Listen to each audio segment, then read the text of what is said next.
Hey everybody, Blane Chocklett here, and I couldn't be more excited to be here at the Bears Den, my good buddy Scott. I am super stoked to be partnering with them to have all my products I've been designing over the past 30, 35 years, from the game changers, jerk changers, crawl changers, shrimp changers, Helgramites, you name it. It's all going to be available at the Bears Den, along with my shanks, all my new brushes. So stay tuned. We've got a lot of cool stuff coming. First off, I want to talk about my shank design. I've got shanks from 6mm, 8mm, and the tail shank, and that's all in the micro series. And then I have the standard shanks from 10mm, 15, 20, 25, 35, 45, and 55. All these shanks are designed to do several different things, like the 80. This is the 80 on one of my big jerk changers.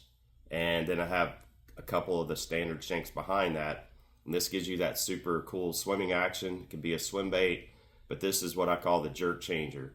And having that static front end allows you to have a fly that works very similar to your dock baits that everybody loves up here in the conventional world. It has a side-to-side motion up and down. That super erratic, non-mechanical action is a huge trigger for your striped bass up here. So another great product that I've been playing with for years, growing up in Virginia, fishing big smallmouth bass on the New River, James River, and all the other great smallmouth rivers in Virginia. During the summer months when bass get super spooky because of clear water and pressure, I learned a long time ago that you reach a point where these fish will not eat a popper anymore. They'd come up to it, nose it, whatever, and you wouldn't get those bites. So for me being a guide, I have to create a solution, problem solve, like Bobby always talked about. A great fly always comes from problem solving. So for me, I designed damsel flies, cicada patterns, which I'll show you here in a second. But, thinking about how I can make a fly better, how I can make it super realistic, as you can see here with this big dragonfly. With the technology that we have nowadays, we can do 3D printing. And you can see that these wings have the perfect profile and silhouette. So when a fish comes up, they're looking at it, just like the trout background that I had for 20 plus years guiding for trout. It's also always about profile and silhouette. But my major thing is creating triggers. And one major aspect of triggering a fish is having movement with it. So I've designed these wings that have the realism, but they also have the flexibility and durability, so I can crush this wing up, pinch it, do whatever I want, and it's going to come back and it's going to be fine. So fish can't hurt it. These wings will fold back during casting, so we're not going to have problems with the casting part of this fly. You can do them in damselfly patterns as well. And damselflies, in my part of the world, you have blue ones, red ones, green ones, whatever. But as you can see, the silhouette and profile is perfect. But I also have this movement. As you can see, these wings are super flexible. And that's due to me punching a hole in these wings and putting not super realistic, but more of a flexible material, which is called Spanflex. And I'll put a couple strands of Spanflex in here so you have that rebound from that rubber that holds these wings together so they can fold back during cast, so you don't have a problem with the casting of these flies, and they spring back to life. You can't hurt them, like I said. You could do whatever. You could do anything from damsels, dragons, adult Helgramites, which are called Dobson flies. Very important. But for me too, we have annual cicadas that we have up and down the East Coast, which a lot of people don't realize that bass really trigger on during the summer months. That loud noise you hear when it gets super hot outside, those are all cicadas. Even though you don't see them, they end up in the water, and big bass know it, and they trigger on them. Same deal. I put that Spanflex on here to make them super durable, very movable. So if you pop it through the water, they're gonna pulse in the water and rebound to give you that little bit extra triggering quality that will make that fish eat instead of looking at it and turning away. So those 3D bug wings are what these are called, and they come in extra large, large, medium, small, and extra small. So you can tie it down to a little horsefly or green or blue bottle fly. So you can use your imagination. You could use them for trout, bass, you name it. I've even caught buskies on cicadas. So, and striped bass actually in lakes. So don't overlook cicadas. Don't overlook profile silhouette. Fish, a good buddy of mine, Larry Dahlberg, always talked about mother's milk. So these fish start off sampling. Fish are samplers. So they try different things and find out what's food and what isn't. And as they get bigger and they decide what's food and what's not, cicadas, any type of terrestrial bug, aquatic bug, they never forget that, even though they may become super big. If you get an instant where there's a lot of bugs on the water, even a big striped bass will start predating on an insect. Believe it or not, I've seen it and I've caught them.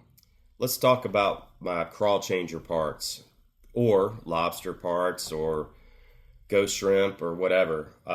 This fly has been a staple in my box for years. I've been testing it on fresh and saltwater fish, and it's been very successful for me. I've caught giant bass on it. I've caught snook, tarpon, permit, you name it, bonefish. And this material, this fly, can be tied to represent, like I said, a lobster, and it could be tied, 2 inches to 1.75 inches long.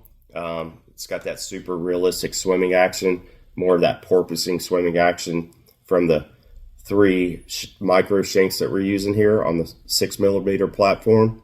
But then I came out with the realistic look with the carapace on the foam, which helps that hook ride up. We have the weight in the back, but we also have these awesome claws, which will look just like, say, a small crayfish or a baby lobster or whatever it may be. And we can zoom out here and I can show you what these body parts look like. So I have the carapace part, and they come in grays, browns, oranges, blues, blacks, you name it, whatever you want to imitate. So that helps give you that realistic profile and silhouette. And then we have our foam claws, which to me, some of the magic sauce behind this, because what this fly does at rest is it falls to the bottom, and then it has that defense posture because the weight of the fly, it's going to stand up on its tail and then have that foam that's allowing it to stand up and having that defense posture. And it also makes it much easier for the fish to find. So it's not laying flat on the bottom in the sand or in the grass or in the rocks. So it's much easier for fish to find. It looks super realistic, and the design with this front end with the foam and the weight of the back, it swims in a porpoising action very similar to a lot of different crustaceans across the world. So this fly can be tied in many colors, many sizes. Like I said, it can imitate a lobster, or it can imitate a shrimp. It can imitate any type of crustacean. You could even make this wider and turn it into a crab pattern. But I can tell you right now, this fly, when nothing else works, has been a game changer for me and a day saver. So check those out. They're available at Bear's Den. Now I want to talk about my Helgramite body parts. These can be used for a variety of different insects, but for me, a Helgramite is super important and one of the most overlooked bugs in fishing. You can catch everything from trout to bass to you name it in fresh water. I've even caught fish in salt water on these. So if you look at them here, obviously you can tie them in different sizes, different color patterns and whatnot. But the unique small pads I put on top with the articulations of the shanks, you get that super realistic swimming action with the realism of the bug. You can't beat it. If it looks like the bug, swims like the bug, acts like the bug, it's going to get eaten by that predator you're after. Let's talk about another staple up here in Massachusetts, all the way up and down the Atlantic coast, or bunker patterns. And this happens to be one of mine. Peanut bunker, you can tie them big, small, whatever size you want, using the Game Changer shanks that I designed years ago. Part of the secret to this fly is the brushes that I use for this. And I use my finesse brushes. And the reason that is it allows me to create a fly that I can mimic to represent the exact bait that I'm looking for, whether it's a bunker pattern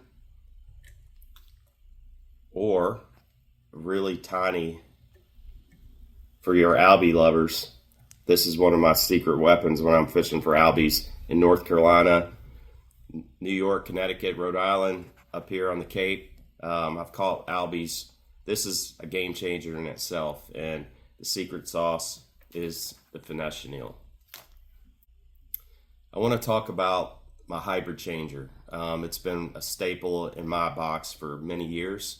I've caught a ton of apex predators, from tarpon to big snook to muskies, which everybody knows I do a lot of, to smallmouth bass, you name it. Striped bass, love this pattern.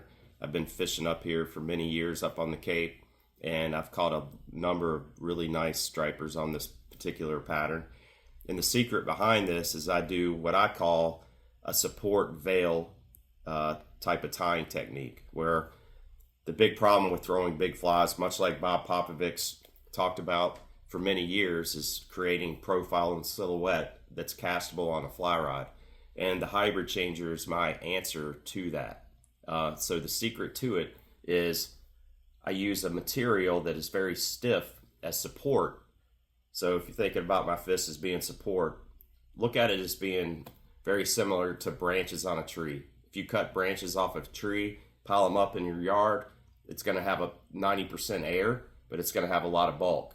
And if you compress it, it comes back to life. That's what the support brush does for me. And if you put a veil or say a tarp over top of a bunch of brushes or bushes or branches or whatever you may be, and then you put a tarp over it, it's going to conceal it, but it's going to have height and dimension. But still, you compress it, it's 90% air. And my support brushes are what makes this happen. So it doesn't absorb water, it sheds water. And that's the big deal. But you have to, in the game changer design, you have to be able to have a diversion of water to have this fly swimming three-dimensionally like a swim bait or a real fish. And the next thing with that is the combination of the support brush here and the finesse brush. The finesse brush would act as a skin, and the support brush would act very similar to a skeleton. So I'm building the fly from the inside out. So I create the structure of the fly, and then I veil the skin over it. So as you go from the tail to the front, obviously you can see that I have profile silhouette of a baitfish, and that's created by using the support, a couple wraps of that, and then the veiling system over that. So you'll have a big fly that's not super heavy, that's castable on a fly rod.